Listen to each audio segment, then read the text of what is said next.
The DM's wife sets a tavern on fire because lol, so random, rogue. My character leaves because, well, the building is on fire. She knocks me out and leaves me inside. I burn to death. Sorry, Anon, that's just how we play. Hey, what's up everybody, it's Scooper here, welcome to another DnDGreentext video. Before we jump into this video, I'm very excited to tell you, well, to give a shout out actually, to Sonic Lover DS on Reddit. It took 100 and something episodes, okay? Maybe 200 if we take into account the memes videos, but I finally found the story that actually mentions myself.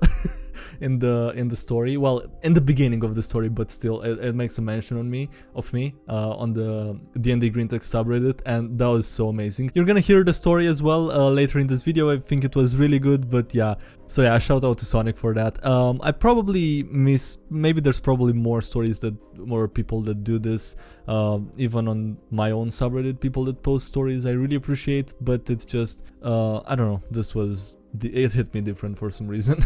Anyway, with that being said, guys, I really hope you enjoyed the video. Not even gods can find the tabaxi. Bimmy, Furball Druid in D&D 5th edition campaign. Also in the party, Human Druid, Tabaxi Fighter, and the rest of the party doesn't matter. We're in the middle of fast travel via Windwalk, having gone half the distance in a single day.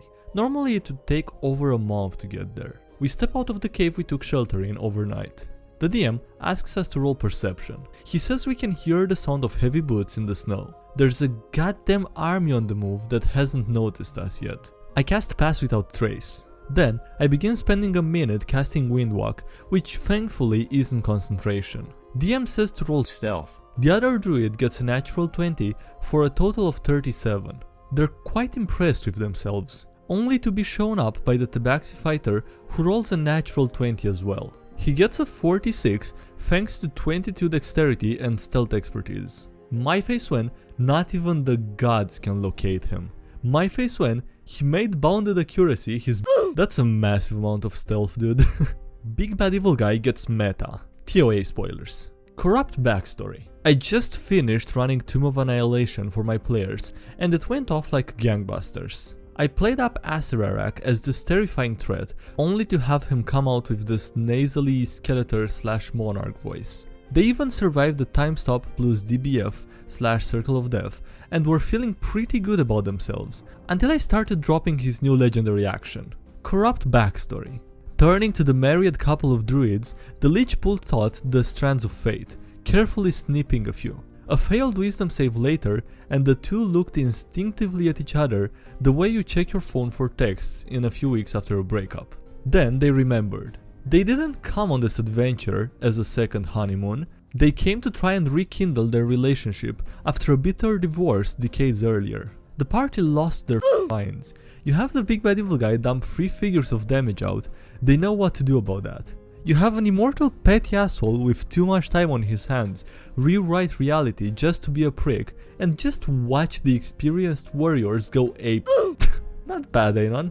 Damage or even death often aren't all that threatening to high level characters, but like that would with me hard. You don't even know what to do or how to deal with that, right? Unexpected and also very nice.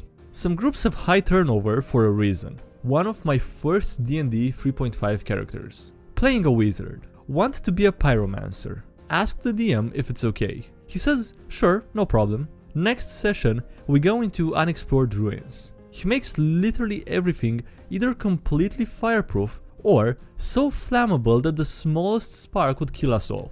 Does this for the next 3 sessions. I ask him what's up with this. He tells me he doesn't like PCs to focus on one thing. I ask him why he approved my pyromancer then. He said it was to teach me a lesson. Next session, make another wizard. The DM's wife sets a tavern on fire because lol, so random, rogue.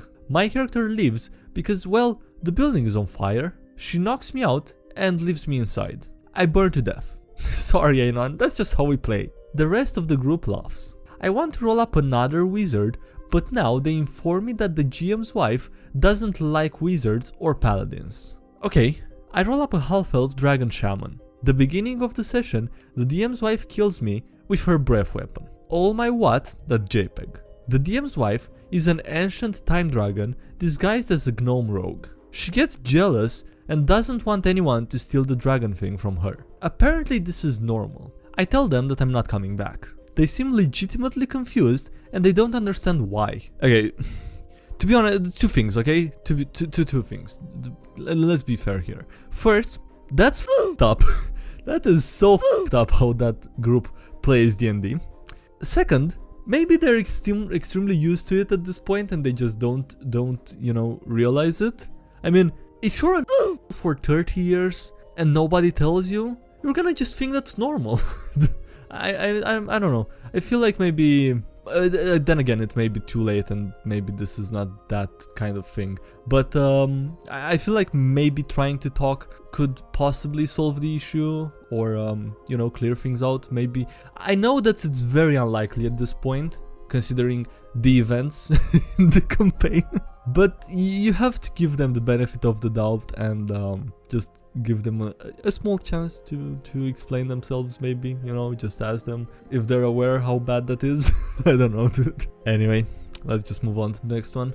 Sidekick shenanigans. The party. Warforged Artificer, me, Warforged Assassin, my wife, Lion in Barbarian, Human Fighter, Human Sorcerer, and a Construct Sidekick. Healer named Bug that's ran by me. We are discussing our next move in a tavern when a drow assassin and 4 bandits attack us. The sorcerer goes down in the first round when the drow starts to fight. The bug rushes to help the downed sorcerer and all but our assassins surround the drow. After a round of getting beat on, the drow runs, provoking attacks from everyone, including the bug. The bug is a tiny construct built as a clockwork butterfly, with a nasty bite. When Bug takes her attack, she manages to stick the drow, who promptly falls and stumbles into a table. The DM was surprised that the medic took out the drow in one hit. Who said that healers can't do damage? Introducing my GF to D&D. Be me and my GF, keeping in touch via FaceTime because she's in the hospital. I noticed that she's depressed lately and I ask if she'd want to play D&D over FaceTime so she can have some fun. She's not familiar with the game, so I sent her a Human Fighter character sheet. I prepare a simple adventure for her to learn the ropes. While playing, I see her smile. Feels good, man. She gets really into the game, describing how she slashes through kobolds. Rolls a natural 20 on the final enemy. How do you wanna do this? She describes how she reaches down the kobold's throat and pulls out its still beating heart. My face when I think I'm in love. That was so wholesome, goddammit. I'm happy for that guy. I used the mending cantrip for something different than fixing my clothes. Be me, level 6 alchemist artificer, only 5 sessions in since my last character died. Have been using mending for roleplay and occasionally to heal my homunculus. Finished a fight against a magical imbued jade statue that almost kills us. We are waiting for 10 minutes while our cleric casts Prayer of Healing. Me, are there any chunks of the jade statue that we can sell? DM, most of them are pretty broken from the fight, but you can find... Rolls dice. 5 pieces of unpolished jade that you can probably sell. Could I use mending to repair more chunks of jade into a better state? Interesting idea. You have this 10 minutes to search pieces that can fit together for repair. It's not easy, but you can roll a percentile die. You have to pass a 75 to succeed. I roll an 84. DM, you managed to find and fix together 5 extra pieces of jade. Congratulations! It may not have been much, but this was only possible thanks to a niche cantrip, good imagination, a good DM, and some luck. Best use for petrified villagers. My first post in the subreddit, so go easy on me. Holy shit, this guy mentions my name! Oh my god, I'm so excited about that. I had to pause for a moment. That's amazing. Okay, I don't know, Sonic lover, man, I love you. Thank you, I appreciate that so much. Thank you for watching the videos and enjoying my readings. Okay.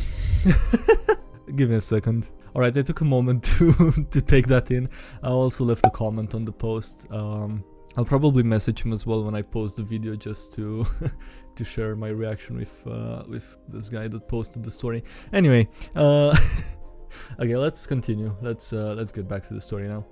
My first post in the subreddit, so go easy on me. I love SkyDieRay's reading though. This story is OC. A small village has a dragon problem. A dragon and its cockatrice pet have been turning villagers to stone and flying off with them. The mayor hires you and your party to investigate. The next time the dragon strikes, you tail it. Follow it to a huge ruin. At the heart of the ruin, there is a big stone courtyard. There's some sort of map drawn on it. The petrified villagers are arranged systematically in various places in the courtyard. 4 dragons, including the one that attacked the village, are seated around the courtyard.